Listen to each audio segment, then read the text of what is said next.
Así de príncipe, nosotros, desde que fue anunciado la designación del nuevo ministro, ¿verdad? El señor Carlos Fernández, que va a asumir el 15, venimos conversando con él y con su equipo, básicamente en la transición y en la comunicación de los números, sobre todo en las finanzas públicas. Aquí nos venimos viendo un poco la evolución. Si bien en diciembre, nosotros mensualmente hacemos nuestro informe de situación financiera, profundizamos un poco más ese análisis ya con las proyecciones de cierre. Y bueno, básicamente ahí lo que estamos viendo es esta preocupación, en primer lugar, un poco los números que estamos recogiendo de la evolución de las finanzas públicas. Por el lado del ingreso, vemos que los ingresos tributarios, si bien son positivos, están por debajo de la proyección inicial que habíamos previsto en el presupuesto. Nosotros previmos un crecimiento del 8% y estamos creciendo al 3% al mes de julio y faltando 5 meses para el cierre del año. Vemos muy difícil que se pueda cumplir la proyección de ingresos. Vamos a tener seguramente menos ingresos de lo proyectado. Y por el lado de los gastos vemos también una evolución contraria, ¿verdad? Vemos un incremento en los gastos, ahí fruto también de los incrementos que se dieron en diferentes sectores.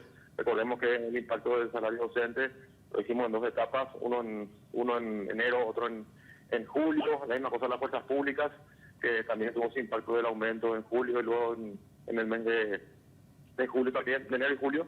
Y recordemos que son sectores, en el caso de las fuerzas públicas, que están indexados a salario mínimo y directamente a la inflación, ¿verdad? Y el año pasado la inflación fue elevada, fue del 11%, eso genera un impacto directo en las finanzas públicas, en los gastos relacionados a eso. También los programas sociales, como te incorporan adultos mayores que están también atados al salario mínimo, todo tiene un impacto directo en las cuentas públicas. Ministro, Sí. antes de seguir avanzando nomás, para hacer una diferenciación, cuando se diseña el presupuesto general para el siguiente ejercicio fiscal, y obviamente en este caso fue 2023, cuando se determina cuánto se estima de ingresos, por el lado de los ingresos, y Manuel siempre lo dice, es mucho más difícil saber cuánto de repente, si se va a lograr o no se va a lograr alcanzar estos ingresos, versus los gastos, que es más predecible.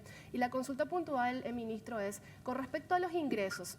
Bien dijiste que se estimaba un aumento de 8.1% o 5%, o aproximadamente. Sin embargo, al primer semestre, casi julio, tenemos apenas 3% y obviamente esa relación no va a permitir llegar a ese porcentaje en los siguientes meses, quizás.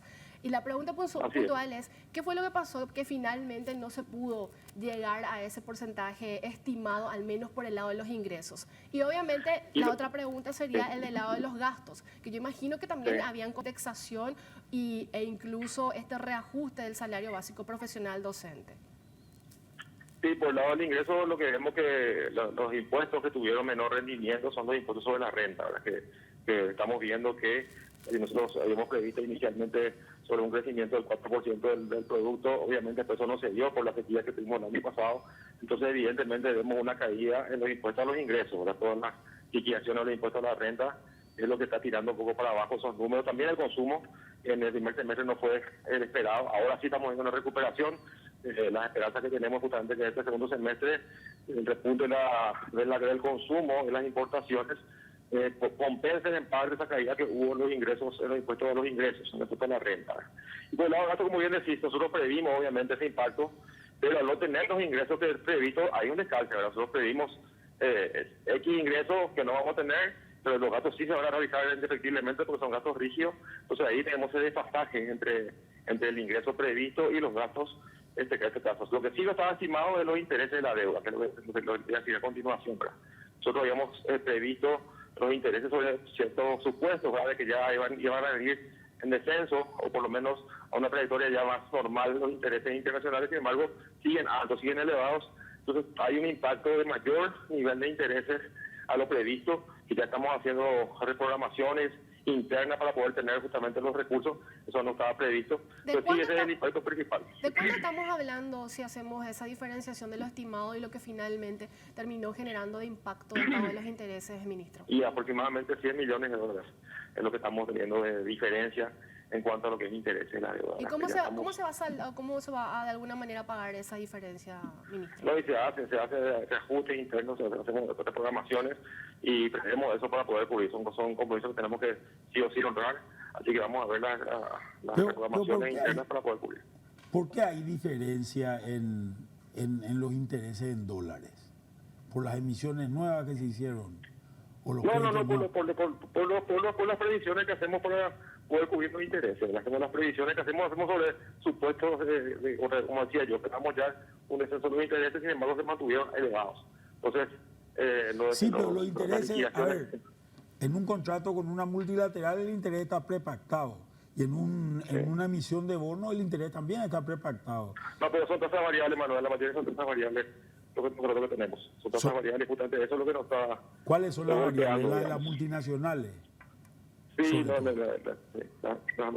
mayoría es así, así es. Porque los bonos son tasas fijas.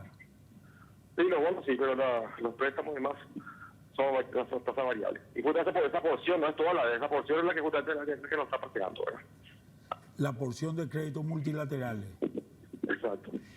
Ministro, cuando mencionas reprogramar, ¿de qué recursos o de qué grupo de gastos se va a redestinar estos recursos para tratar de calzar esto? Hoy tenemos cubierto básicamente hasta más de la mitad del año. Estamos viendo las opciones para poder, eso trabajando ya para poder cubrir, ¿verdad? O sea, tenemos las opciones de poder hacer esas reprogramaciones, ¿verdad?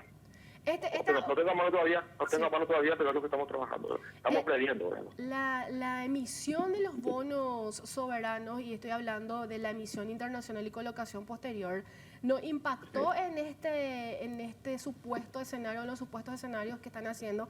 Porque generalmente las emisiones internacionales se hacen en los primeros meses del año, sin embargo, debido, como ya lo mencionabas, las condiciones externas poco favorables hicieron que se retrasara esta emisión. ¿Esto no impactó en el flujo de caja, ministro? No, la nueva emisión no, pero la emisión son semestrales los vencimientos, ¿sabes?